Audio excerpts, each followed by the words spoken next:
Since Israel was established in 1948 by occupying Palestinian land, the Arab-Israeli conflict has been ongoing for 75 years, with no resolution in sight. Arab nations have faced repeated, humiliating defeats against Israel, so the oppressed Palestinians have stopped relying on them. Instead, they've been fighting their own battles. Especially after the Second Arab-Israeli War and the First Intifada, members of Hamas started arming themselves. From then until now, Palestinian liberation groups have clashed with Israel many times. Even if you don't follow international news regularly, you probably know that. But you might be surprised to learn that in 1970, Palestinian liberation groups had a bloody battle in Jordan. Shockingly, Israel and America directly supported Jordan during that fight. This battle is known as the Jordanian Civil War, or Black September. In today's episode, we'll dive into this. Let's find out why and how Jordan ended up in a war with the PLO with the help of Israel and America. After Israel declared its independence in 1948,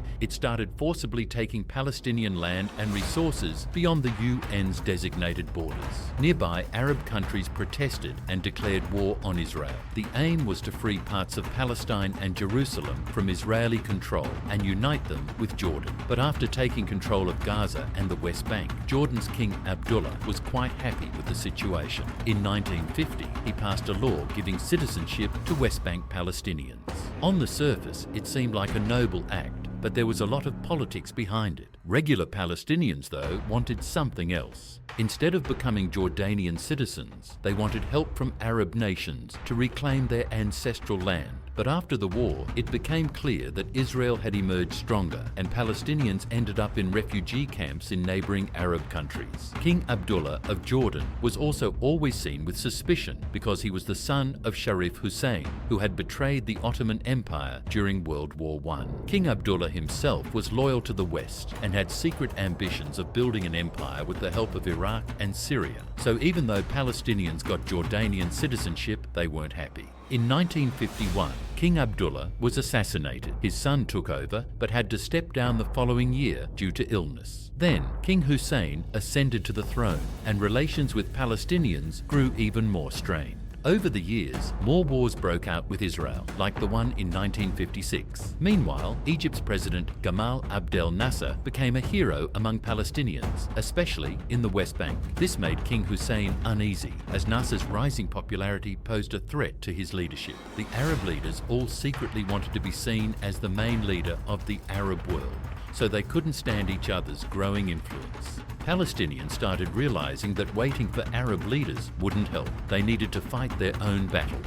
After 1956, various Palestinian resistance groups began to form. In 1964, many of these groups came together to create the PLO. The Arab countries, especially Egypt's President Nasser, heavily supported them, even though they couldn't do much themselves. At first, the PLO used Jordan as a base for launching guerrilla attacks on Israel because they didn't have enough military power for direct combat. Years passed, and then, in 1967, another Arab-Israeli war broke out. In just 6 days, Israel captured Gaza, the Golan Heights, and Jerusalem. At first, King Hussein didn't want to join the war, but he knew if he didn't side with the Arabs, his reign could be questioned. Jordan had long coveted control over Palestinian land, so Hussein reluctantly joined, but they ended up with nothing but defeat. After losing the West Bank, thousands more Palestinians poured into Jordan, and King Hussein found himself under immense pressure. But he couldn't stop the influx of Palestinian refugees because they already made up the majority in Jordan.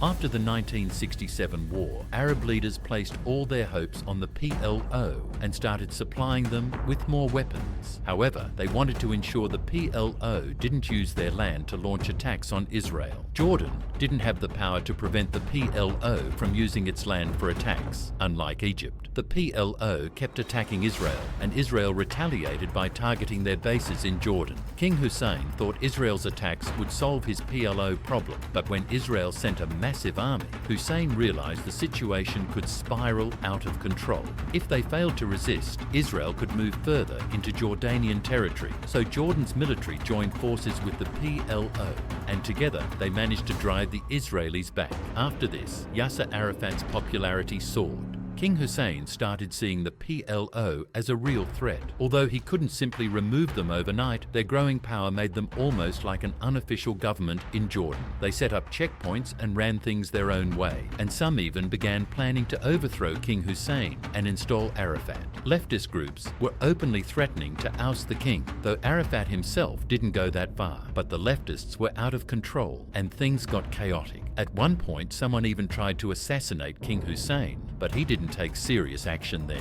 There were, however, small clashes between Jordanian forces and Palestinian guerrillas. Hussein waited for the right moment to strike. When a group of leftists hijacked 3 planes and brought them to an abandoned airfield in Jordan, the world was stunned. They demanded that Israel release all Palestinian prisoners in exchange for the hostages. Under international pressure, King Hussein ordered the Jordanian army to surround the airport. The PLO fighters were asked to surrender, but they refused. That's when things escalated.